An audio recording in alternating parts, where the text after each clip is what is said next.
La Maison du Futur nous ouvre ses portes et pour la découvrir, j'accueille Michael Sagne. Bonjour. Bonjour. Bienvenue, vous êtes responsable marketing home et distribution chez Schneider Electric France. Et puis avec nous en visioconférence depuis l'Ille-et-Vilaine, depuis Bonne-Main pour être précis, Guillaume Etor, directeur en charge du pôle Smart Home de Datador, spécialiste de l'habitat connecté. Bienvenue à vous aussi. Petit test, est-ce que vous m'entendez bien ? Je vous entends très bien, bonjour. Bon, l'image, le son, tout ça est parfait. Alors imaginons tous ensemble, nous sommes en 2040, je rentre du travail après avoir présenté le numéro 821 de Smart Future. J'arrive devant la porte de mon appartement. Est-ce que j'ai encore une clé pour l'ouvrir, Michael Sagne ? C'est une très bonne question et le logement de 2040 ne ressemblera certainement pas à ce qu'il est aujourd'hui. La serrure, bien évidemment, sera certainement connectée, réagira à la voix, on pourra ouvrir sa porte avec son empreinte digitale. On arrêtera d'oublier ses clés avant de rentrer chez soi. Ça sent le vécu. Ça sent un petit peu le vécu. Ouais. Et surtout, le logement sera beaucoup plus efficace en énergie. Le logement produira sa propre énergie, sera équipé de panneaux photovoltaïques, peut-être d'une éolienne, et l'optimisation de tout ça se fera de manière la plus intelligente et la plus autonome possible. C'est peut-être ça ce qui me surprendra, ou en tout cas ce que je trouverai de plus nouveau dans cet appartement de 2040, c'est la façon, parce que la question du réchauffement climatique, elle est en filigrane de tous les projets, de tout l'habitat, de tout ce qui se construit aujourd'hui, c'est la façon de maîtriser l'énergie, de maîtriser sa consommation d'énergie. Tout à fait, au même titre qu'une voiture hybride, par exemple, aujourd'hui, le logement de demain, le logement de 2040 sera lui aussi hybride, produira sa propre énergie. Et on le voit avec les normes telles que la RE 2020 qui arrive dès cette année dans les constructions neuves. Les foyers s'équiperont de panneaux photovoltaïques et ça nécessitera de piloter ça de manière la plus intelligente possible pour réduire sa facture, si ce n'est même l'annuler à la fin de l'année. Guillaume Etor, c'est vraiment votre métier, la domotique. Vous équipez déjà aujourd'hui nos habitats d'outils connectés. Moi, je suis un peu réfractaire, pour être honnête, encore un peu dinosaure en la matière. On continue d'être en 2040. Faites-moi une petite liste d'objets connectés qui ne le sont pas forcément encore aujourd'hui, ou en tout cas qui ne le sont pas dans le grand public. Alors, effectivement, je pense même qu'il faut se poser la question des objets connectés en tant que tels. C'est-à-dire que avant qu'un objet soit connecté, avant de parler d'objets connectés, il faut parler d'objets. C'est-à-dire, si je prends un exemple, un bon thermostat connecté, il faut avant tout que ce soit un bon thermostat. Je vous rejoins un peu, la connectivité, elle vient ensuite, elle vient par-dessus ça. C'est comme dans le cas de l'électroménager ou de nombre d'applications où il faut d'abord avoir un objet performant avant de penser à le connecter. Maintenant, effectivement, ce qu'on voit, c'est que de plus en plus de fonctions qui étaient assurées avant sans connectivité le sont maintenant de manière plus efficace avec de la connectivité.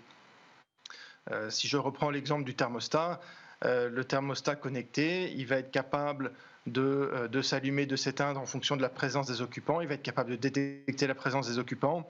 Il va être capable d'aller chercher des prévisions météo pour s'adapter aux températures futures, toutes choses qui ne sont pas possibles sans cette connectivité. Donc on va vraiment venir enrichir l'utilisation de produits qui existent déjà. Oui. Alors il y a des objets, on va sortir du thermostat, mais qui existent déjà. Le frigo qui peut alerter sur ce qu'il faut acheter, le miroir qui va analyser le teint pour savoir quel type de maquillage utiliser ou même éventuellement détecter des maladies. Tout ça, ça existe déjà, Guillaume Etor. Est-ce que ça vous arrive d'en installer ? Oui, alors des miroirs connectés, nous n'avons pas ça à notre gamme aujourd'hui, mais des thermostats connectés, des serrures connectées, des alarmes connectées. Aujourd'hui, nous installons cela, nous installons de l'éclairage connecté également, qui permet un pilotage à distance, un pilotage, on y reviendra tout à l'heure, par exemple à la voix, qui permet des intégrations grandement simplifiées par la connectivité. On y reviendra effectivement, le pilotage par la voix, ça me semble une des évolutions les plus importantes. Michael Sagne, est-ce que vous pouvez nous citer un ou deux objets sur lesquels vous êtes en train de travailler, objets comme ça un peu étonnants ou un peu futuristes? Bien sûr, on est en train de travailler sur le tableau électrique de demain et le centre énergétique finalement, le centre névralgique des énergies d'un logement, et c'est le cœur d'activité de Schneider Electric. Donc on est en train de travailler sur un tableau tableau nativement connecté qui permettra justement aux occupants de piloter leur énergie depuis ce centre névralgique, de savoir d'abord combien ils consomment, comme dans un véhicule, comme je disais tout à l'heure, de savoir que quand j'accélère, je consomme un peu plus d'essence que quand je décélère.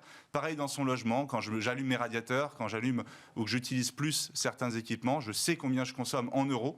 Et suite à ça, je peux optimiser justement l'apport solaire ou l'apport des énergies renouvelables dans ce bilan énergétique. Oui, des tableaux ou même des bornes, parce que c'est vrai qu'on va de plus en plus vers le tout électrique. Cet enjeu de l'électrification des villes, vous êtes au cœur de ces enjeux avec Schneider Electric. Ça suppose des bornes intelligentes et des installations qui aient la capacité de redistribuer de l'énergie, si besoin, au réseau, c'est ça ? Tout à fait. Alors déjà, les réseaux électriques vont évoluer, puisque quand on installe une borne, le véhicule doit être chargé avec une puissance conséquente.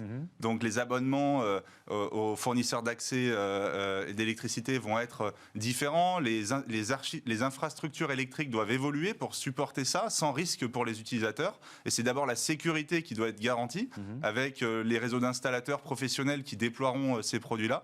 Et bien évidemment, rendre tout ça intelligent puisque la simplicité, c'est un besoin premier des consommateurs lorsqu'ils vont aller vers ces logements futurs et beaucoup plus intelligents qu'ils le sont aujourd'hui. Alors la voix qui remplace le clavier, on y est déjà. Il y a les assistants personnels que certains ont chez eux. Moi, pour l'instant, il n'est pas rentré chez moi. Ça va vraiment être le nouvel outil pour commander sa maison, pour régler un peu tout ce qu'on a besoin de régler dans une maison ? Bien sûr, c'est d'ailleurs ce qui a permis au marché de la domotique, du smart home, de trouver un essor sur les 2-3 dernières années, puisque le taux d'équipement des Français a explosé en matière d'enceintes connectées. Et c'est Alexa, Google Home, Apple HomeKit qui a permis vraiment de démocratiser et de rendre les choses simples pour les utilisateurs, contrairement à ce que l'on a connu dans le passé, des systèmes lourds, complexes, chers. On arrive aujourd'hui avec des objets connectés, interconnectés entre eux, par la voix, par ces plateformes-là, qui permettent aux occupants de créer des scénarios nuit, lever, réveil en douceur, amis à la maison, et donc de piloter ses ouvrants, ses lumières, son chauffage, la musique en même temps, son alarme, etc., en fonction de tout ça. Oui. Guillaume Ettore, il y a déjà certains de vos produits, j'ai vu ça sur votre site, qui se commandent à la voix, évidemment. Oui, tout à fait. Nos produits sont compatibles avec Alexa et Google Home depuis 2018. Nous avons récemment ajouté également la possibilité de commander des volets roulants par la voix. Et nous avons vu le jour où nous avons mis en place la commande vocale des volets roulants, une multiplication par 10 des inscriptions d'utilisateurs Deltador sur Alexa et un nombre d'utilisateurs quotidiens qui est doublé depuis cette mise en place. Donc on voit une très forte appétence en fonction des usages, c'est-à-dire que les usages ne sont pas les mêmes suivant qu'on parle de volets roulants, d'éclairage, de chauffage. Et bon, je dirais, on garde l'utilisation de tous les modes différents, donc l'interrupteur mural, la télécommande, le smartphone, la commande vocale. Et finalement, tout ça vient se combiner et s'additionner. Et on ne fait pas les mêmes choses au même moment de la journée avec les mêmes modes de commande. Un élément que je trouve également très intéressant de la commande vocale, c'est l'utilisation familiale. C'est-à-dire que tout le monde dans une famille, même les plus jeunes enfants, savent allumer la lumière avec un interrupteur. Quand on commence à arriver à des systèmes à base de smartphone, je pense par exemple à l'écoute de la musique, où de plus en plus on passe par le smartphone, ça peut exclure certains membres de la famille et la commande vocale permet de les réintégrer. Michael Sagne, vous avez lancé une étude auprès de 4000 consommateurs dans 4 pays, France, États-Unis, Allemagne et Suède, autour de 3 thèmes. La perception des changements climatiques, la perception de notre logement avec la crise sanitaire et l'usage des technologies dans l'habitat. Il en ressort quoi ? Il en ressort quelles leçons ? Est-ce qu'on est prêt à accueillir de plus en plus d'innovations chez nous ? Oui, alors ça a été une étude qui nous a vraiment permis de savoir où on en est finalement en 2021 des comportements d'achat vis-à-vis de la maison connectée. Et ça a été une étude très intéressante parce qu'on voit que l'ensemble des consommateurs, en France notamment, sont sensibilisés aux problématiques énergétiques et savent que leur logement a un rôle à jouer dans ça, puisqu'en France, c'est 37% des émissions de gaz à effet de serre, par exemple. Les Français le savent. Par contre, seulement un peu moins de la moitié estiment qu'ils ont eux-mêmes, demain, un rôle à jouer dans leur logement. C'est leur responsabilité, entre guillemets. Ouais. La première responsabilité est mise sur les entreprises, à plus de 70% des consommateurs, puis le gouvernement qui doit légiférer pour imposer une réduction des consommations d'énergie. Et donc sur la place des innovations, parce que je reviens à la question, on est prêt à les accueillir, mais et c'est ce que disait Guillaume Etor tout à l'heure, et c'est ce que vous avez évoqué aussi, à condition qu'elles aient un but, quoi. C'est pas juste le gadget. Alors je pense que, et on l'a vu à travers cette étude, l'utilité des objets connectés maintenant est bien comprise. Pour gagner en sécurité d'abord, pour gagner en économie d'énergie, pour gagner en confort. Donc c'est vraiment les 3 grands domaines qu'on retrouve. Et ensuite, j'allais dire, c'est la simplicité qui va faire que les Français ou les consommateurs vont acheter un objet connecté. C'est pour gagner en simplicité. On oublie le thermostat avec la notice de 80 pages en début d'hiver pour paramétrer son chauffage, et on le fait en quelques clics sur une application smartphone. Et ça, je pense que tout le monde le comprend aujourd'hui. Oui. Guillaume Etor, une maison connectée, ça peut souvent aussi, on a parlé d'efficacité énergétique, très bien, mais être une maison plus sûre, parce qu'elle peut nous alerter en cas d'incendie, en cas de fuite, en cas d'inondation.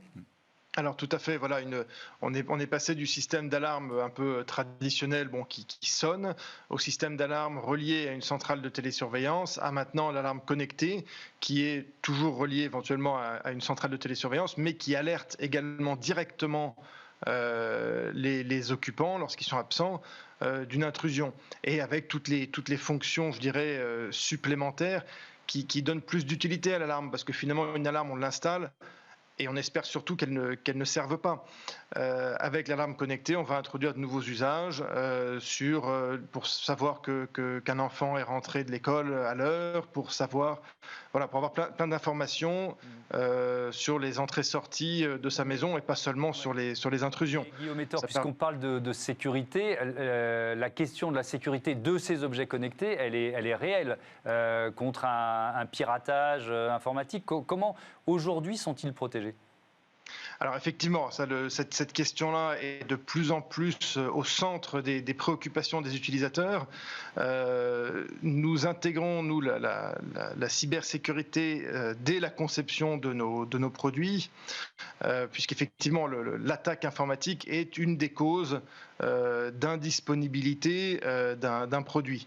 Il peut y avoir d'autres causes, comme souvent également la dépendance à des plateformes. On a vu en 2020 des grosses pannes chez Amazon, chez Google, chez Zoom, donc des gens qui sont pourtant des professionnels extrêmement reconnus dans ce milieu. Ça peut toujours arriver. Donc nous sommes aussi attentifs à concevoir des systèmes qui certes sont connectés, mais qui continuent de fonctionner si la connectivité n'est plus là. Alors restez avec nous l'un et l'autre, on va découvrir d'autres innovations pour la maison avec Olivia Hierret-Dobré.